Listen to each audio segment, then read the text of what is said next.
Hello students, good morning. तो अभी हम पढ़ रहे हैं मैट्रिक्स, है ना।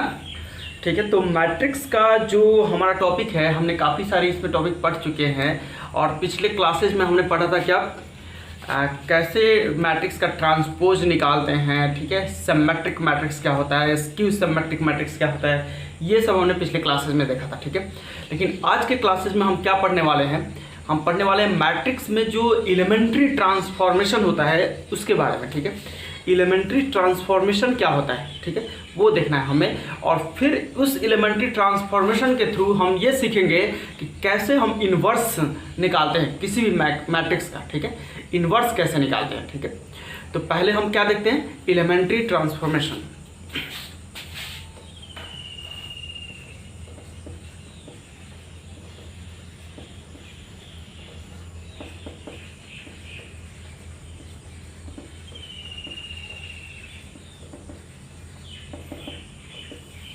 ठीक है, अब ये किसी भी मैट्रिक्स में टोटल 6 टाइप के एलिमेंट्री ट्रांसफॉर्मेशन होते हैं। ठीक है, तो 6 एलिमेंट्री ट्रांसफॉर्मेशन में जो 3 एलिमेंट्री ट्रांसफॉर्मेशन होते हैं वो रोज के होते हैं और 3 होते हैं हमारे कॉलम्स के। ठीक है, तो रोज के कौन से एलिमेंट्री ट्रांसफॉर्मेशन होते हैं और कॉलम्स के कौन से एलिमेंट्री ट्रांसफॉर्मेशन होते हैं, यही हमें देखना है। ठीक है, अभी हम क्या करते हैं, सबसे पहले एक एक एलिमेंट्री ट्रांसफॉर्मेशन देखते हैं क्या है और उसके एग्जाम्पल्स के थ्रू देखते हैं। ठीक है, कैसे करते हैं वो ट्रांसफॉर्मेशन। फर्स्ट है, अगर हम कॉलम के पहले ट्रांसफॉर्मेशन देखते हैं। ठीक है, कॉलम ट्रांसफॉर्मेशन।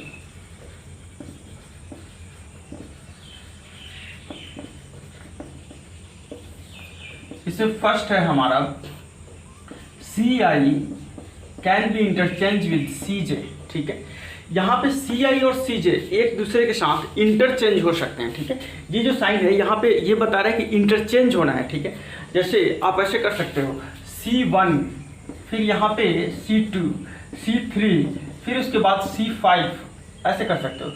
इसका मतलब हुआ C1 C2 का मतलब हुआ कि C2 के जगह पे C1 आएगा और C1 के जगह पे C2 आएगा। अगर हम ये लिखते हैं C3 C5, इसका मीनिंग हुआ C5 के प्लेस पे C3 आएगा और C3 के प्लेस पे C5 आएगा। ठीक है, अगर हम ऐसे लिखते हैं C2 C4, ठीक है, तो इसका मीनिंग हुआ कि C2 के प्लेस पे C4 आएगा और C4 के प्लेस पे C2 आएगा। हम एग्जाम्पल देखते हैं।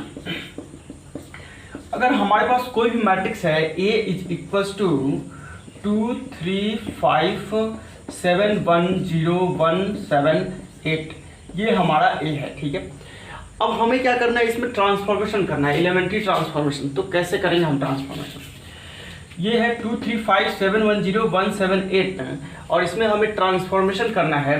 तो ये फर्स्ट रो है, ये सेकेंड रो, ये थर्ड रो, ये फर्स्ट कॉलम है C1 है, ये है हमारा C2 और ये है हमारा C3। अगर आपको ट्रांसफॉर्मेशन करना है C1 टू C3, ठीक है, अगर हमने ये ट्रांसफॉर्मेशन लगाया C1 टू C3, तो इसका मीनिंग ये हुआ कि C1 के प्लेस पे क्या जाएगा, C3 जाएगा और C3 के प्लेस पे C1। तो यहाँ से हमारा आएगा, ऐसे आएगा, ये बनेगा 5 0 8, फिर उसके बाद ये मिडिल वाले को वैसे छोड़ देना है, ये हो गया 3 1 7 और ये जो 2 7 1 है किसके प्लेस पे जाएगा, C3 के प्लेस पे, तो ये हो गया हमारा 2 7 1। ठीक है, जब हमने ट्रांसफॉर्मेशन किया इस मैट्रिक्स का, ठीक है, कौन से ट्रांसफॉर्मेशन, C1 टू C3, तो यहाँ पे ये आया हमारा। ठीक है, एक और एग्जांपल देखते हैं हम। जैसे अगर हमने लिखा A इज इक्वल टू 1 3 5 2 1 4 0 1 7, ऐसा हमने लिखा। ठीक है, अब हम क्या करते हैं इसमें कि C2 और C3 का ट्रांसफॉर्मेशन करते हैं। ठीक है, हमने C2 और C3 का मीनिंग क्या है, second column and third column. ठीक है, तो सेकंड कॉलम और थर्ड कॉलम का हमें ट्रांसफॉर्मेशन करना है। तो यहाँ से आएगा, फर्स्ट कॉलम वैसे ही रहेगा, ये हो गया 1 2 0, सेकंड थर्ड पे जाएगा, थर्ड सेकंड पे आएगा, ये आएगा हमारा 5 4 7, ये आएगा हमारा 3 1 1। ठीक है, ये हो गया, ऐसे हो गया। ठीक है,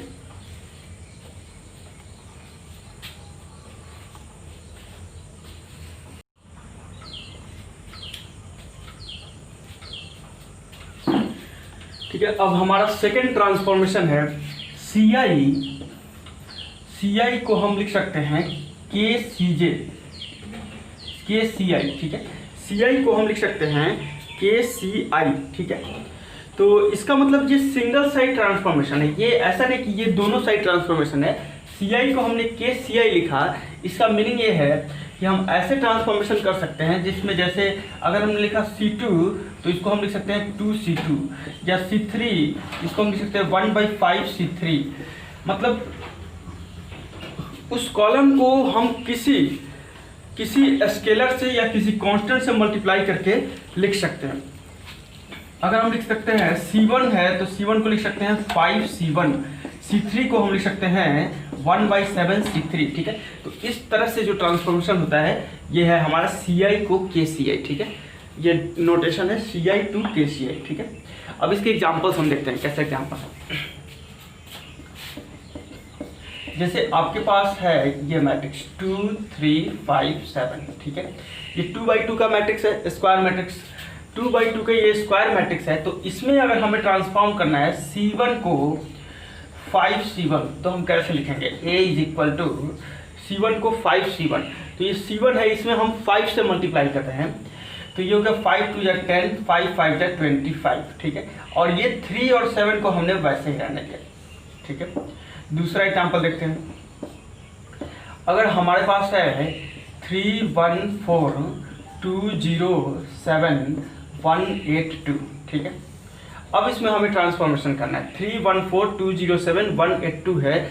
अब इसमें हमें क्या करना है, ट्रांसफॉर्मेशन करना है। तो कैसे करेंगे हम क्या करते हैं इसमें कि C3 को 1/2 C3 कर देते हैं, ठीक है।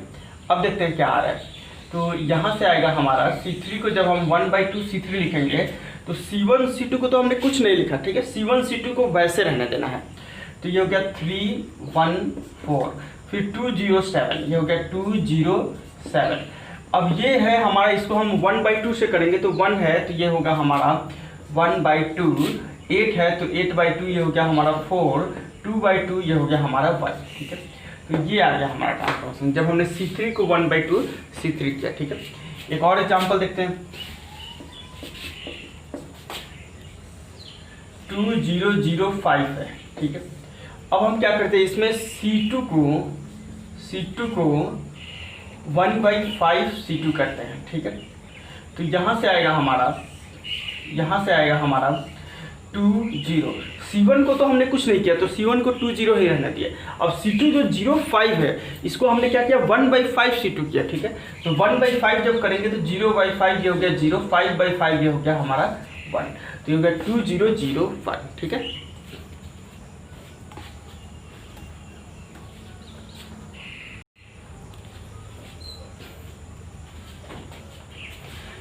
अब इसके बाद हमारा थर्ड ट्रांसफॉर्मेशन है, CI को हम लिख सकते हैं CI + KCJ, ऐसे लिख सकते हैं, ठीक है। इस ट्रांसफॉर्मेशन में 2 कॉलम यूज हुआ है, ठीक है, CI एंड CJ, ठीक है। और CJ में हम किसी से मल्टीप्लाई करके CI में ऐड कर रहे हैं, ठीक है। तो CI को ही लिख रहे हैं हम, CI के प्लेस पे हमें करना है, क्या करना है, CI + KCJ, ठीक है। जैसे एग्जांपल में हम ऐसे लिख सकते हैं C1 को C1 + 2C2, ठीक है। C3 को C3 + C1, ठीक है। C3 को C3 + 1/2 C2, ठीक है, ऐसे लिख सकते हैं। CI को CI + KCJ, ठीक है ना, क्लियर है ना।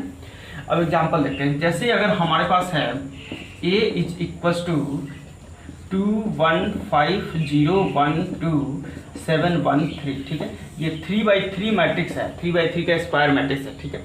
अब इसमें हम ट्रांसफॉर्मेशन लगाते हैं। C1 को लिखते हैं C1 + 2C2, ये लिख देते हैं, ठीक है। C1 को हमने क्या लिख दिया, C1 - 2C2। अब देखो ये C1 है और ये क्या है, C2 है। तो हमें C1 में से C2 को माइनस करना है, लेकिन कब माइनस करना है, 2 से मल्टीप्लाई करने के बाद माइनस करना है, ठीक है। पहले क्या करना है, हमें 2 से मल्टीप्लाई करना है, इसके बाद माइनस करना है। तो जब हम इसमें 2 से मल्टीप्लाई करेंगे तो ये आएगा हमारा A = ये 2 है और यहाँ पे 2 से मल्टीप्लाई किया तो 2 1 जा 2, 2 - 2 कितना हो गया, 0। फिर इसमें 2 से मल्टीप्लाई किया तो 2 होगा, तो 0 - 2 कितना हो गया, -2। और यहाँ पे है फिर से 1, ठीक है। तो इसमें 2 से मल्टीप्लाई किया तो 2 हुआ और 7 - 2 कितना होगा, 5 है, ठीक है। फिर ये 1 1 1 ऐसे ही रह गया, 1 1 1, और ये 5 2 3 को हमने वैसे ही रख दिया, 5 2 3, ठीक है। दूसरा एग्जाम्पल देखते हैं। अगर हमारे पास है a इज इक्वल टू 1 0 5 0 7 2 2 0 8, ठीक है। a की वैल्यू है 1 0 5 0 7 2 2 0 8। अब हम क्या करते हैं इसमें कि C3 को C3 माइनस 2C1 कर लेते हैं, C3 प्लस 2C1 कर लेते हैं, ठीक है। अब इसमें क्या आएगा, C1 C2 को हमें कुछ नहीं करना है, C1 C2 को वैसे रहने देना है। तो यहाँ से आएगा a is equal to C1 को हमने वैसे रहने दिया 1 0 2, C2 को भी कुछ नहीं करना है, C2 को भी वैसे रहने दिया 0 7 0। किसको हमें चेंज करना है, तो C3 को चेंज करना है। और क्या लिखना है C3 की जगह पे, C3 प्लस 2C1 लिखना है, ठीक है। तो C3 है हमारा 528 और C1 है 102। तो इसमें 2 से मल्टीप्लाई करके और ऐड करना है, तो 2 1 जा 2, 2 प्लस 5 ये हो गया हमारा 7, 2 में 0 से 0, 0 प्लस 2 ये हो गया हमारा 2, 2 2 जा 4, 4 प्लस 8 ये हो गया हमारा 12, ठीक है। ये आ गया आंसर।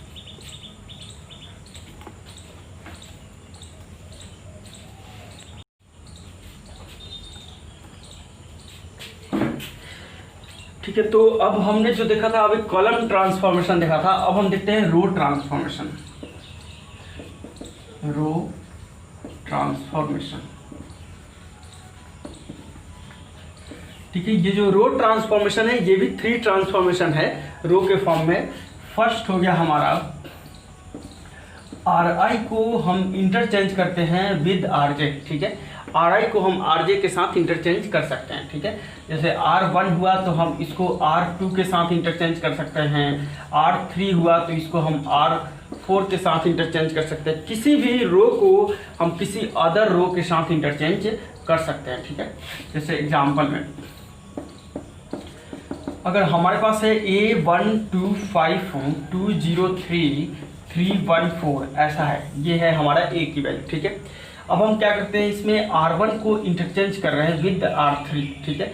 R1 को किसके साथ इंटरचेंज करें, R3 के साथ। तो यहाँ से आएगा हमारा R1 की जगह पे R3 लिख देना है और R3 की जगह पे R1 लिख देना है। तो यहाँ पे 314, फिर ये जो वैल्यू है 203 इसको वैसे ही रहने दिया, और ये 125 को हमने यहाँ पे लिख दिया 125, ठीक है। दूसरा एग्जाम्पल देखते हैं। हमारे पास है a इज इक्वल्स टू 207052139, ठीक है। अब हम क्या करते हैं, R2 को इंटरचेंज कर रहे हैं विद R1, ठीक है। तो यहाँ पे अगर ये हम ट्रांसफॉर्मेशन लगा रहे हैं R2 एंड R1 का इंटरचेंज वाला, ठीक है। तो इसमें हमें क्या करना है, R2 के प्लेस पे R1 को लिखना है और R1 के प्लेस पे किसको लिखना है, R2 को लिखना है। तो यहाँ से आएगा हमारा R1 की जगह पे R2 को लिखते हैं तो ये आएगा 052, और R2 की जगह पे R1 को लिखते हैं तो ये आएगा 207, और ये 139 वैसे आएगा, ठीक है। तो ये आया हमारा ट्रांसफॉर्मेशन।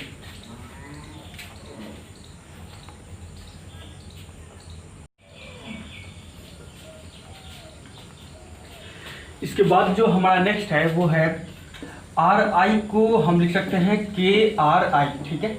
और फिर उसके बाद जो नेक्स्ट है 6th वाला वो है Ri को Ri प्लस KRJ, ठीक है। ये लिख सकते हैं, ठीक है। यहाँ Ri को हम लिख सकते हैं KRI और Ri को Ri प्लस KRJ, ठीक है। अब यहाँ पे देखो आप, हम पहले ये वाला ट्रांसफॉर्मेशन लगाते हैं। एग्जाम्पल हमने लिया, जैसे a इज इक्वल टू 217039512, ये हमने ले लिया, ठीक है। a is equal to 217039512। अब हम क्या करते हैं, इसमें जो R2 है, ठीक है, R2 को हम फर्स्ट वाला ट्रांसफॉर्मेशन लगा रहे हैं, सॉरी 5th वाला ट्रांसफॉर्मेशन, ठीक है। R2 को हम लिख रहे हैं, R2 को 1/2 R2 करते रहे, ठीक है। R2 को हम क्या करते रहे, 1/2 R2। अब देखते हैं क्या आ रहा है। जब हम 1/2 R2 लगा रहे हैं तो यहाँ से आएगा हमारा 1/2 R2 लगाने पे आ जाएगा, सिर्फ R2 को चेंज करना है, R1 को कुछ नहीं करना है। तो R1 को वैसे लिख दिया 217, ठीक है। 039 है तो 1/2 जब हम करेंगे तो 0/2 ये हो जाएगा 0, 3/2 ये हो गया हमारा 3/2 और 9/2 ये हो गया 9/2। ठीक है, ये 512 है तो इसको हमने वैसे ही रहने दिया। ठीक है, 512 को हमने क्या किया, वैसे ही रहने दिया। अब ये हमारा आंसर आ गया जब हमने R2 को 1/2 R2 किया तो। ठीक है, अब इसके बाद ये R2 का तो हो गया। अब हम दूसरा वाला ट्रांसफॉर्मेशन इसमें लगा के देखते हैं क्या आ रहा है। ठीक है, अगर हम ऐसा करते हैं R2 को लिख रहे हैं, ठीक है, R2 को ही लिख रहे हैं, क्या लिख रहे हैं, R2 को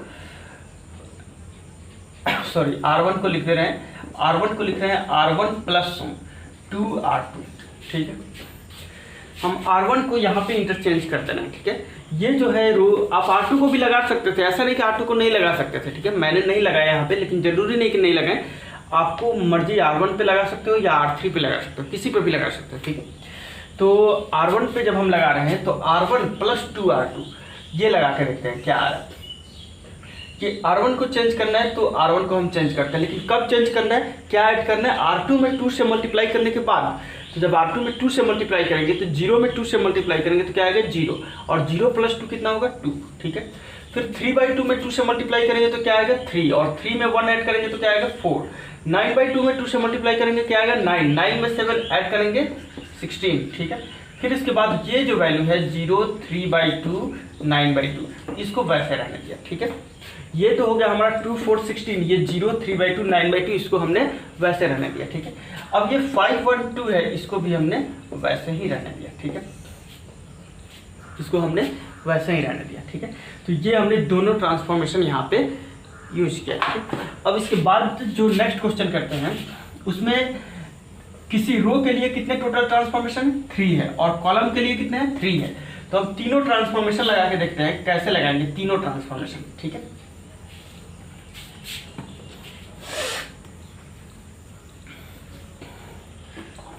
जैसे अगर हमारे पास है a इज इक्वल्स टू 105 213 178। ठीक है, अब हम फर्स्ट ट्रांसफॉर्मेशन इसमें लगाते हैं। ठीक है, रो के देखो, आप रो का जब ट्रांसफॉर्मेशन लगाओगे तो सिर्फ रो का ही लगाते जाना है, कॉलम का लगाओगे तो सिर्फ कॉलम का लगाना है। ऐसा नहीं कि हमने एक स्टेप रो का लगाया दूसरा स्टेप कॉलम का लगा दिया। ठीक है, तो प्रॉब्लम हो सकता है। ठीक है, तो इसलिए रो का जो ट्रांसफॉर्मेशन है सिर्फ रो का ही लगाना है, कॉलम का जो ट्रांसफॉर्मेशन है सिर्फ कॉलम का लगाना है। ठीक है, तो अब यहाँ पे हम क्या करते हैं, R1 को इंटरचेंज कर रहे हैं विद R2। ठीक है, फर्स्ट में तो यहाँ पे a इज इक्वल टू आएगा, जब हम R1 R2 इंटरचेंज किए तो यहाँ पे आएगा 2 1 3 और फिर R1 ये हो गया हमारा 105 213 105, फिर उसके बाद ये हो गया 178 ये आ गया जब हमने R1 को R2 से इंटरचेंज किया था। ठीक है, अब हम दूसरा ट्रांसफॉर्मेशन इसी में लगा रहे हैं, तो हम क्या करते हैं यहाँ पे कि R2 को लिख रहे हैं 1/5 R2। ठीक है, R2 को हम इंटरचेंज कर रहे हैं, किससे इंटरचेंज कर रहे हैं 1/5 R2 से।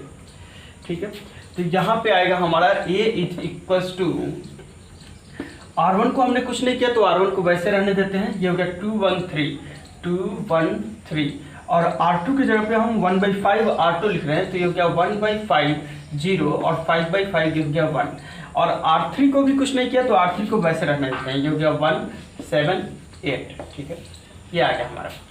अब इसके बाद हम थर्ड ट्रांसफॉर्मेशन लगाते हैं जो R3 है, तो R3 को हम लिखते हैं R3 - 2R1। ठीक है, हमने R3 पे इस बार ट्रांसफॉर्मेशन लगाया, R3 - 2R1 किया, तो यहाँ से आएगा हमारा, देखो इसमें R1 और R2 को वैसे छोड़ देना है। ठीक है, क्योंकि ये ट्रांसफॉर्मेशन किसके ऊपर है, R3 के ऊपर है, तो ये हो गया 213 1/5 0 1। अब ये 1 और इसमें से 2R1 करके तब माइनस करना है। ठीक है, तो R1 में 2 से मल्टीप्लाई करेंगे, 2 × 2 कितना हो गया 4, और 1 - 4 कितना हो गया -3। ठीक है, फिर 7 है तो 2 × 1 कितना होगा 2, तो 7 - 2 कितना होगा, ये हो गया हमारा 5। ठीक है, फिर उसके बाद यहाँ पे 8 है तो 2 × 3 कितना हो गया 6, 8 - 6 कितना हो गया, ये हो गया हमारा 2। ठीक है, तो ये आएगा हमारा आंसर, फाइनल आंसर। हमने यहाँ पे तीनों ट्रांसफॉर्मेशन लगा दिया। ठीक है,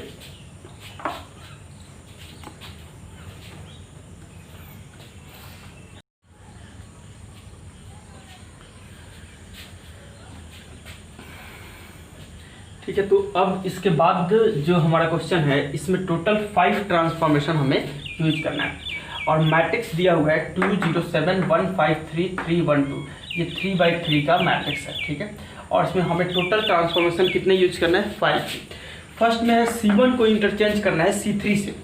तो C1 यहाँ पे क्या है, फर्स्ट कॉलम कितना है 2 1 3, और इसको हमें किससे इंटरचेंज करना है, C3 से, मीन्स किससे, थर्ड कॉलम से। ठीक है, तो जब भी आप ट्रांसफॉर्मेशन यूज करें तो सीक्वेंसली यूज करना होता है। ऐसा नहीं कि पहले हम ये वाले ट्रांसफॉर्मेशन यूज करें इसके प्लेस पे, ऐसा नहीं कर सकते। पहले ये फिर ये सीक्वेंस में करना है। ठीक है, तो अब हम यहाँ पे क्या करते हैं, पहले फर्स्ट वाला करते हैं। C1 को C3 से इंटरचेंज किया तो C1 के जगह पे C3 लिख देते हैं, ये हो गया हमारा 7 3 2। C2 को वैसे छोड़ देना है 0 5 1, और C3 के जगह पे C1 लिखते हैं, तो ये हो गया 2 1 3। ठीक है, ये आ गया हमारा। अब इसके बाद हमें सेकंड ट्रांसफॉर्मेशन यूज करना है, C1 को C1 प्लस C2 करना है। ठीक है, C1 को क्या करना है, C1 प्लस C2 करना है। ठीक है, तो ये है हमारा C1, ये C2, ये C3। तो C1 को हम क्या कर रहे हैं, C1 प्लस C2, तो इन दोनों को हमें ऐड करना है, लेकिन लिखना किसके जगह पे, C1 के जगह पे।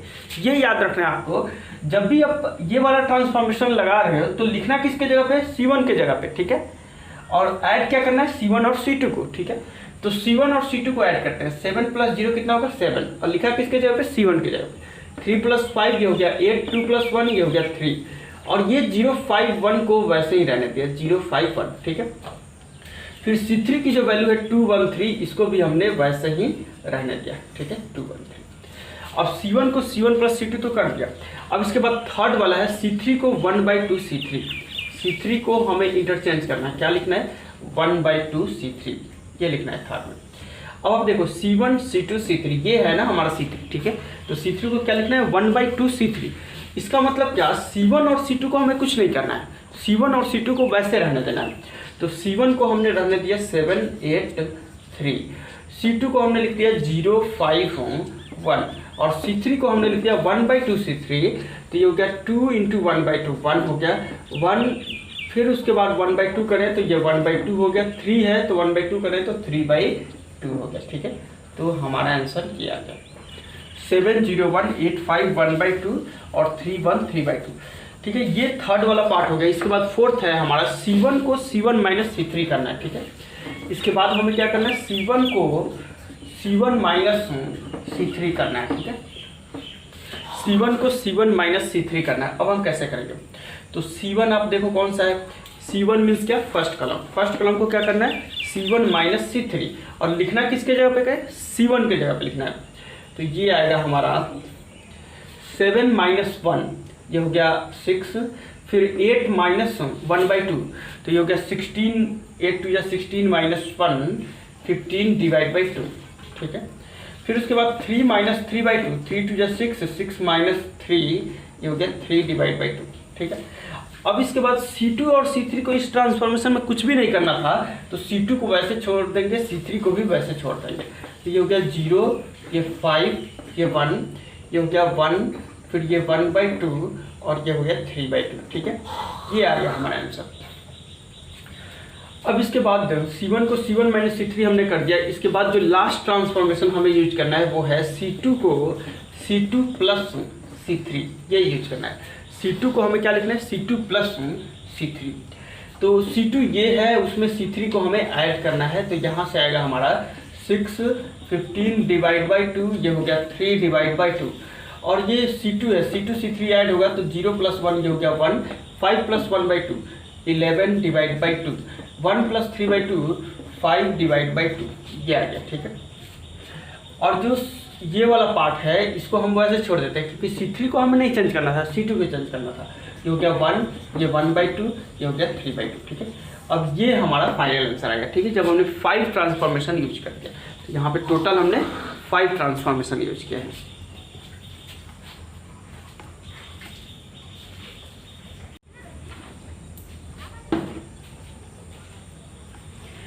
अब इसके बाद जो हमने ट्रांसफॉर्मेशन अभी देखा उससे रिलेटेड यहाँ पे 3 क्वेश्चन है, ठीक है।